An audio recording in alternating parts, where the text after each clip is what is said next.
What's up YouTube, Saf here on Super Saf TV. So we've seen plenty of low quality leaked videos of the iPhone 7 and 7 Plus. We've also seen some cool looking renders, but here I have the iPhone 7 and 7 Plus prototypes, and this is probably the closest look that we're going to get at the iPhone 7s before release. So as you can see, we have the iPhone 7 as well as the iPhone 7 Plus, both in the rose gold color, and they do look pretty nice. Let's firstly go ahead and remove the screen protectors from the iPhone 7. And then from the iPhone 7 Plus.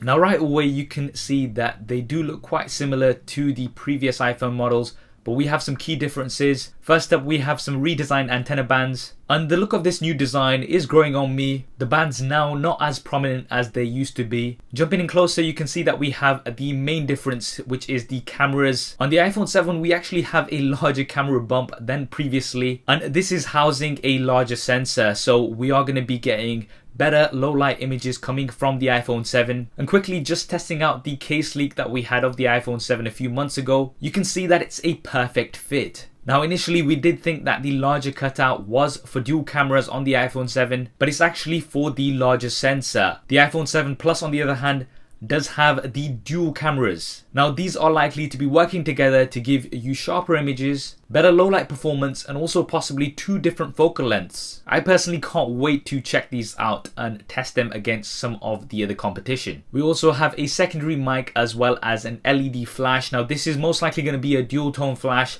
On these prototypes it looks like it's just a single. We then have the recognizable shiny Apple logos. On the bottom side of the back we have the iPhone logos as well as some information. These are most likely going to be a little bit different on the final release models. What's also interesting is that these prototypes do not have the 3-pin connectors that we've seen on certain leaks on the iPhone 7 Plus. And realistically speaking, it is looking like this year we are not going to see that 3-pin connector.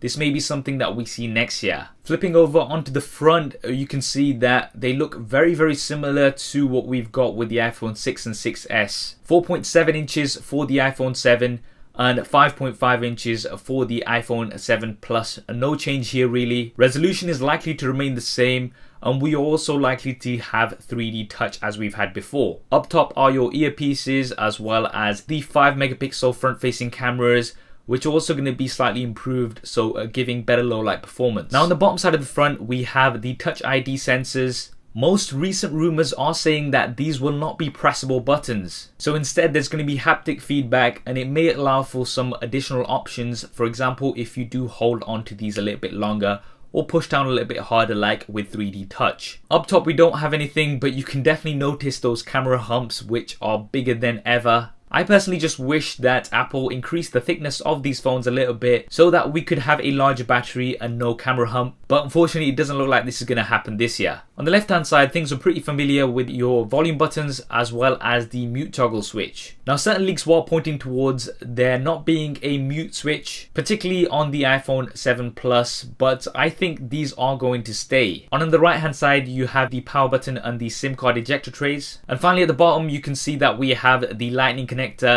and what appears to be 2 speakers. Now these can possibly be 2 speakers, but there is also a suggestion that we'll only have the one bottom facing speaker and the other grills are for the microphone. Now the key thing here is that there is no headphone jack, and this is all but confirmed, so you're either going to have to use Bluetooth headphones with a lightning connector, or use a lightning connector to 3.5mm headphone jack converter. Whether this will be included in the box or not, that we'll have to wait and see for. So there we have it, an unboxing and a very close look at the iPhone 7 and iPhone 7 Plus prototypes. Now this is probably the closest look that we're going to be getting at the new iPhone 7s before the launch next month, and that's likely to be on the 7th of September, with the release following in the coming weeks. What do you think of the iPhone 7 and 7 Plus? Do drop me a comment below and let me know your thoughts. I hope you enjoyed this video and found it useful. If you did, then please do hit that thumbs up button for me. It really does help